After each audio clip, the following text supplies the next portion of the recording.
Factories act 1948 की इस lecture series में आप सभी लोगों का एक बार फिर से वेलकम है दोस्तों। आज की इस वीडियो में हम लोग वर्कर की डिफिनेशन को जानेंगे बिल्कुल सिंपल लैंग्वेज में। इस वीडियो को देख लीजिए, इसके बाद आपको कोई वीडियो देखने की जरूरत नहीं पड़ेगी।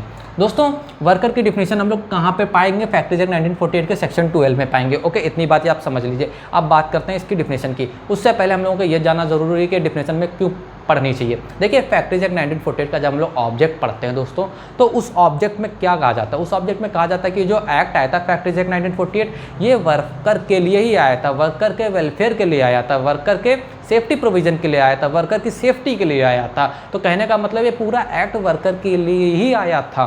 तो अगर हम वर्कर को ही नहीं जानेंगे तो फैक्ट्रीज एक्ट 1948 पढ़ने का क्या फ़ायदा होगा दोस्तों। तो चलिए दोस्तों, बात नहीं करते हैं, सीधा वीडियो पे आते हैं। तो सबसे पहली चीज़ हमने आपको बता दी है कि सेक्शन 12 बताता है वर्कर के बारे में। ओके, अब बात करते हैं यहाँ पे। तो क्या कह रहा है भाई? ए पर्सन एम्प्लॉयड डायरेक्टली और through any agency including a contractor.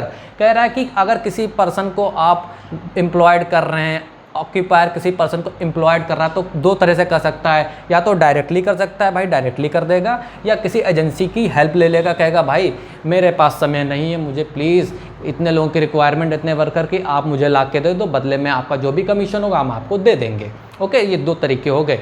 इसके बाद क्या कह रहा है? विद और without knowledge of principal employer. कह रहा है कि भाई तुम डायरेक्ट, कह रहा ऑक्यूपायर क्या कह रहा है? भाई मैं डायरेक्टली एम्प्लॉयड करूं या इनडायरेक्टली किसी एजेंसी से एम्प्लॉयड करूं जिसमें कॉन्ट्रैक्टर भी इंक्लूड हो, मेरा मन होगा मैं प्रिंसिपल एम्प्लॉयर को बताऊंगा, मेरा मन होगा नहीं बताऊंगा। इसलिए इसको पता हो या ना पता हो ये मैटर नहीं करता। इसके बाद क्या कह रहा है? वेदर फॉर रेम्यूनरेशन और नॉट। रेम्यूनरेशन हो या ना हो इससे भी मेरे को कोई मतलब नहीं, मेरा काम क्या है उस काम के लिए मुझे वर्कर चाहिए। ठीक, भले वो डायरेक्टली एम्प्लॉयड हो या किसी एजेंसी के थ्रू एम्प्लॉयड हो। अब क्या काम है? सबसे पहला काम हमारा है एनी मैन्युफैक्चरिंग प्रोसेस। भाई कोई भी मैन्युफैक्चरिंग प्रोसेस हो, वर्कर का क्या काम होता है फैक्ट्री में? मैन्युफैक्चरिंग का काम करना है। ओके, अगर मैन्युफैक्चरिंग का काम नहीं होगा तो फैक्ट्री नहीं कहलाएगी, जैसे जो कि हम लोगों ने डिफिनेशन में पढ़ी थी। अब इसके बाद दूसरा पॉइंट, हमारा पहला पॉइंट हो गया ये वाला। दूसरा पॉइंट क्या बता रहा है? Cleaning any part of machinery और premises used for manufacturing process. कह रहा है कि मशीनरी के या किसी प्रीमाइसेस के जो कि पार्ट होते हैं, मशीनरी और प्रीमाइसेस के जो पार्ट होते हैं जो मैन्युफैक्चरिंग प्रोसेस में यूज़ होते हैं, उन क्लीनिंग करने के लिए, उनकी साफ़ सफाई करने के लिए अगर कोई काम किया जा रहा है वो भी मैन्युफैक्चरिंग प्रोसेस कहलाएगा। जैसे एग्जाम्पल के लिए मान लीजिए कोई मशीन है या कोई प्रीमाइसेस है, मशीन ही मान लीजिए, मशीन काम कर रही है, उससे मैन्युफैक्चरिंग प्रोसेस का काम हो रहा है, अचानक से उसमें कुछ कूड़ा आ जाता है, कुछ डस्ट आ जाती है जिससे वो काम नहीं हो पाता है, तो वहाँ पे एक वर्कर रखा जाता है उसकी साफ़ सफाई के लिए। तो वर्कर उस मशीन की जो साफ़ सफाई करेगा आके, वो भी मैन्युफैक्चरिंग प्रोसेस कहलाएगा। ओके, अब इसके बाद में हम बात करते हैं थर्ड पॉइंट की, अपना जो इसमें दिया हुआ है। थर्ड पॉइंट हमारा क्या कह रहा है? Any other kind of work incidental हो या कनेक्टेड हो, किससे? मैन्युफैक्चरिंग प्रोसेस से, और the subject of manufacturing process, subject of manufacturing process.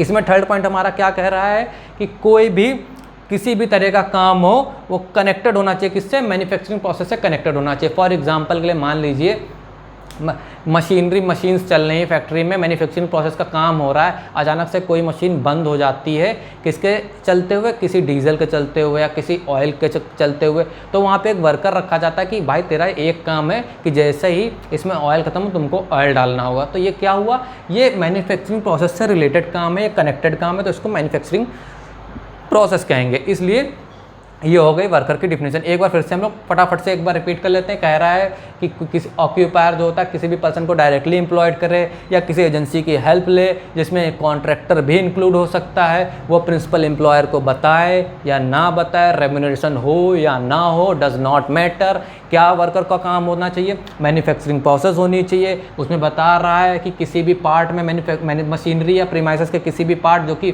Manufacturing process के लिए यूज़ होते हैं उसकी क्लीनिंग का काम हो सकता है, या कोई भी काम जो मैन्युफैक्चरिंग प्रोसेस से रिलेटेड हो, कनेक्टेड हो, वो वर्कर कहलाएगा। दोस्तों एक चीज़ दोस्तों ध्यान रखिएगा, नोट रखिएगा दोस्तों, इसमें बताया गया है कि but does not include any member of the arm force of the union government.